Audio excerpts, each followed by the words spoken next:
राजकुमार, तो देखिए सर्वदलीय बैठक बुलाई गई है। कौन कौन से दिग्गज नेता इस बैठक में मौजूद हैं और अभी तक की क्या कुछ जानकारी सर्वदलीय बैठक से निकलकर सामने आई है? देखिए मनीषा, हिंदुस्तान जो है वो दुनिया का सबसे बड़ा लोकतंत्र है और यहाँ जनता जनार्दन है। जनता लोगों को चुनती है, मेंबर ऑफ पार्लियामेंट बनते हैं और मेंबर ऑफ पार्लियामेंट अपनी सरकार चुनते हैं। तो एक तरह से अगर ये सर्वदलीय जो बैठक है इसमें विपक्ष के नेताओं को भी बुलाया गया तो मैं ये कह सकता हूँ कि 140 करोड़ लोगों का प्रतिनिधित्व इस बैठक में लोग कर रहे हैं। जो रक्षा मंत्री राजनाथ सिंह हैं वो इसके पिछली बार भी एक सर्वदलीय बैठक हुई थी वक्फ के मामले को लेकर, लेकिन आज ये जो सर्वदलीय बैठक है ये थोड़ा सा एक अंतर्राष्ट्रीय मसले को लेकर है, क्योंकि पाकिस्तान के साथ जिस तरीके से ऑपरेशन सिंदूर को अंजाम दिया गया और ये एक प्रोटोकॉल भी होता है कि पूरी दुनिया जो है वो ये देखे कि हिंदुस्तान के जो तमाम जो राजनीतिक दल हैं, चाहे उनमें वैचारिक मतभेद हो सकते हैं लेकिन मनभेद नहीं होंगे। अलग अलग विचारधारा है, पार्टी लाइन से अलग हटकर जिस तरीके से ऑपरेशन सिंदूर के बाद सेना को सलूट किया है तमाम नेताओं ने, निश्चित तौर पर काबिल तारीफ है और इसकी एक सराहना पूरी दुनिया में जो है वो होनी चाहिए। और आज जो ये बैठक है, इस बैठक में जेपी नड्डा पहुंचे हैं। उसके अलावा अगर विपक्ष की बात करें तो विपक्ष के नेताओं की तरफ से अगर बात करें तो राहुल गांधी, मल्लिकार्जुन खड़गे इस बैठक में हैं और तमाम दलों के नेता चिराग पासवान इस बैठक में हैं। और अगर बात करें समाजवादी पार्टी की तरफ से तो रामगोपाल यादव जो हैं वो पार्टी में इसमें बैठक में पहुंच गए हैं। और इस बैठक में कुछ जो जानकारियां, हालांकि जानकारी मीडिया के माध्यम से सबको मिल रही है, लेकिन एक आधिकारिक तौर पर जो ऑपरेशन है, किस तरीके से ऑपरेशन को अंजाम दिया गया और किस तरीके से इन परिस्थितियों में आगे बढ़ना चाहिए, विपक्ष के नेताओं से भी ये जानने का प्रयास राजनाथ सिंह करेंगे। ठीक है, इधर रोकना चाहेंगे राजकुमार। इस बीच एक बड़ी जानकारी का रुख सहयोगी राजकुमार का। राजकुमार, तो देखिए पीएम मोदी से अजीत डोभाल ने भी मुलाकात की है। इस मुलाकात के क्या कुछ मायने और सीमा को सुरक्षित करने के लिए क्या कुछ खास व्यवस्थाएं की जा रही हैं, किस तरह से वहां पर ऑपरेशन चलाया जा रहा है?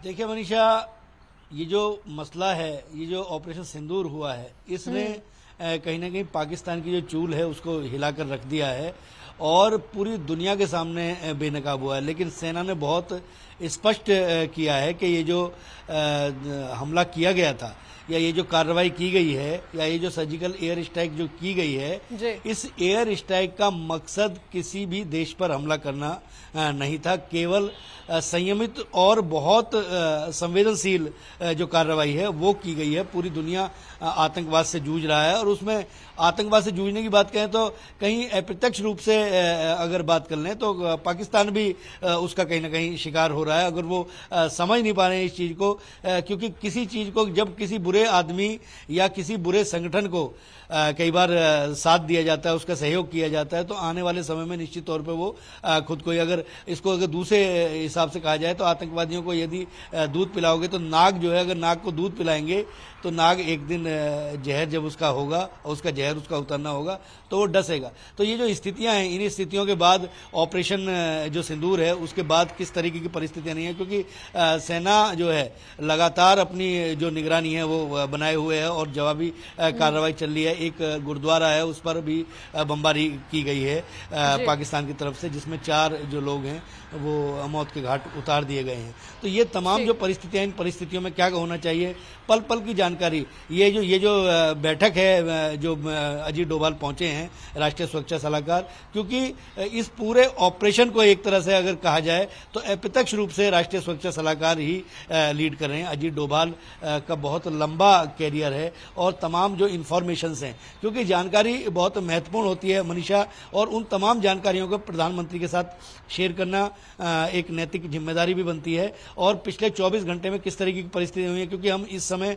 11 बजे खड़े हैं तो कल इसी समय सेना की तरफ से ये जो ऑपरेशन सिंदूर है इसके बारे में आधिकारिक जानकारी पूरी दुनिया को दी गई और इन 24 घंटों में क्या हालात बदले हैं, उन हालातों की जानकारी अजीत डोभाल प्रधानमंत्री नरेंद्र मोदी को दे रहे हैं।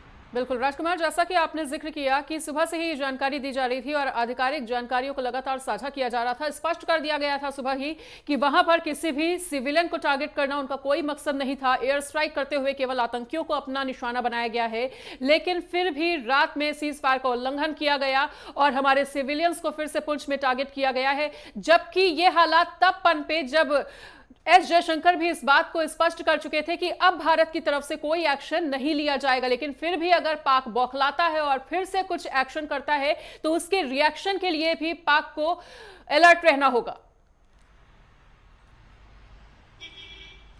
देखिए मनीषा, वो जो तस्वीर हैं, जो तस्वीरें आतंकवादियों के जो जनाजे की तस्वीर हैं, उन तस्वीरों में पाक सेना के जो जिम्मेदार अधिकारी हैं वो उसमें कहीं ना कहीं उनके गम में शरीक होते हुए दिख रहे। तो ये तस्वीरें पूरी दुनिया ने देखी हैं और पूरी दुनिया इसको देख रही है कि किस तरीके से भारत जो है संयमित जो कार्रवाई है वो कर रहा है। लेकिन पाकिस्तान की तरफ से, क्योंकि पाकिस्तान पूरी दुनिया के सामने इस समय बेनकाब हो चुका है, तकरीबन और 21 के आसपास ऐसे और ठिकाने हैं जहां आतंकवादियों के जो कैंप हैं वो चल रहे हैं और उनको कहीं ना कहीं पल्लवी पोषित जो कर रहे हैं वो पाकिस्तान की तरफ से उनको आर्थिक मदद दी जाती है।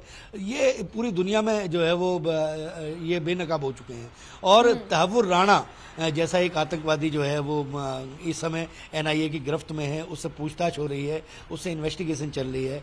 26/11 के जो मसले हैं, जो 2008 में जो बम्बई में अटैक हुए जिसमें 350-340 के आसपास लोग मारे गए। तो ये जो खून खराबा है, इस खून खराबा करने के लिए पाकिस्तान किस हद तक जा सकता है ये पूरी दुनिया में उसने देख लिया। तो अब उसके पास केवल और केवल मुंह छिपाने के अलावा बाकी कुछ नहीं है। और ये जो कार्रवाई है, इस कार्रवाई से हिंदुस्तान दबाव में आने वाला बिल्कुल नहीं है। और हिंदुस्तान की जो सेनाएं हैं वो अपने आप में सक्षम हैं, सबल हैं। सरकार इस समय मजबूत है, सरकार की जो रीढ़ है वो बहुत पूरी मजबूत है और निर्णय लेने की क्षमता इस समय सरकार के अंदर है। विपक्ष पूरा एक है, पूरा हिंदुस्तान के 140 करोड़ का जो आवाम है वो पूरे तरीके से एक साथ एकजुट खड़ा हुआ है। विपक्ष की जो बैठक चल रही है इसके भी पूरी दुनिया में बहुत मायने जाएंगे, क्योंकि विपक्ष के नेताओं में हमेशा राहुल गांधी पर एक आरोप लगता है कि वो बाहर विदेशों में जाकर हिंदुस्तान की मुखालफत करते हैं। लेकिन ये जो मसला है, इस मसले में उन्होंने जिस तरीके से सेना की हौसला अफजाई की, तमाम विपक्ष के नेताओं ने सेना की हौसला अफजाई की, उससे पूरी दुनिया में हिंदुस्तान जो है वो कहीं ना कहीं एकजुट खड़ा हुआ दिख रहा है और पाकिस्तान पूरी तरीके से बिखर चुका है। ये जो कार्रवाई हो रही है कि धर्म जहां लोगों की शांति के लिए आस्था होती है, जहां लोगों के भले के लिए लोग जो है वो प्रार्थना करते हैं, ऐसे जो धर्म स्थल हैं अगर उनको निशाना बनाने से पाकिस्तान बाज नहीं आ रहा है तो पाकिस्तान की मानसिकता ये पूरी दुनिया देख रही है। और आने वाले समय में निश्चित तौर पर देखिए, सबसे बड़ी बात क्या होती है कि जब किसी व्यक्ति का, अगर हम लोग अगर बात करें तो बहुत ग्रामीण परिवेश पर जाके हुक्का पानी अगर किसी का बंद हो जाता है, कि कोई बैठाता नहीं है, कोई उससे बात नहीं करता है, तो उस स्थिति में पाकिस्तान कहीं ना कहीं अलग थलग पड़ता हुआ दिख रहा है। चीन उसके साथ कहीं ना कहीं खड़ा होता था, लेकिन चीन ने भी इस मसले को लेकर, क्योंकि ये पूरी दुनिया में हर व्यक्ति, देखिए गंदे व्यक्ति के साथ कोई आदमी उतनी देर खड़ा होता है जब तक वो बेनकाब ना हो जाए, और पाकिस्तान बेनकाब हो चुका है, इसमें कोई दो राय नहीं है। अलग थलग पड़ रहा है पूरी दुनिया में। यूएनओ से लेकर तमाम जो अंतर्राष्ट्रीय संगठन है, उन अंतर्राष्ट्रीय संगठनों में वो गुहार लगाता हुआ घूम रहा है जब कुछ नहीं हो रहा है। लेकिन हिंदुस्तान की कार्रवाई जो है निरंतर जारी रहेगी। एयरपोर्ट जो है वो बंद कर दिए गए हैं। हिंदुस्तान पूरी तरीके से तैयार है, क्योंकि जब स्थिति इस तरीके की हो जाती है मनीषा, तो कई बार करो या मरो की स्थिति जब रहती है तो स्वाभाविक तौर पर जब प्रतिष्ठा दांव पे होती है, और ये बहुत सोची समझी रणनीति के तहत कार्रवाई हुई है। जो भी 9 आतंकवादियों के जो ठिकाने हैं उन ठिकानों को ध्वस्त किया गया है। ये कार्रवाई आने वाले दिनों में भी जारी रहने की पूरी संभावना है। लेकिन हिंदुस्तान के अधिकारी, हिंदुस्तान के नेता पूरा संयमित बयान इस वजह से भी दे रहे हैं कि वो नहीं चाहते कि जंग जैसे हालात बने, लेकिन अगर जंग थोपी जाएगी तो हिंदुस्तान पीछे नहीं हटेगा। ठीक है राजकुमार, जैसा कि आपने कहा कि पाकिस्तान को पूरी तरह से कहीं ना कहीं उसकी औकात दिखाने की कोशिश की गई है और बेनकाब कर दिया गया है, और इस स्थिति में भी अगर चीन उसका साथ देता है तो इसका खामियाजा चीन को किस तरह का भुगतना पड़ सकता है? देखिए, अंतर्राष्ट्रीय स्तर पे तमाम संगठन हैं, नाटो है, तमाम जो व्यवस्थाएं हैं वो बनी हुई हैं, और हिंदुस्तान आज दुनिया का जो 5वां सबसे शक्तिशाली देश बन के जो उभर रहा है, निश्चित तौर पर हमारी जो सरकार है उस सरकार की जो नीतियां हैं उन नीतियों को लेकर तमाम तरह की जो व्यवस्थाएं हैं वो व्यवस्थाएं, इंफ्रास्ट्रक्चर बन रहे हैं, संसाधन। आप देखिए कि हमारी जो सेना का बजट है इसी ऐसे हालातों में 68,000 करोड़ रुपए की डील केवल राफेल के लिए की गई कि भाई 26 राफेल जो है वो कहीं ना कहीं हमारी नेवी जो है उसके जो तट रक्षक हैं वो जो विक्रांत और वो हैं वहाँ पे उन पर उनको डिप्यूट किया जाएगा। तो आप ये देखिए कि एक देश तो अपनी जो है विकास के लिए बढ़ रहा है, तो ये चीन को भी अच्छी तरह से समझ आ रहा है कि उसको पाकिस्तान से कोई भी देश तब तक किसी के साथ खड़ा होता है जब तक उसका भला हो।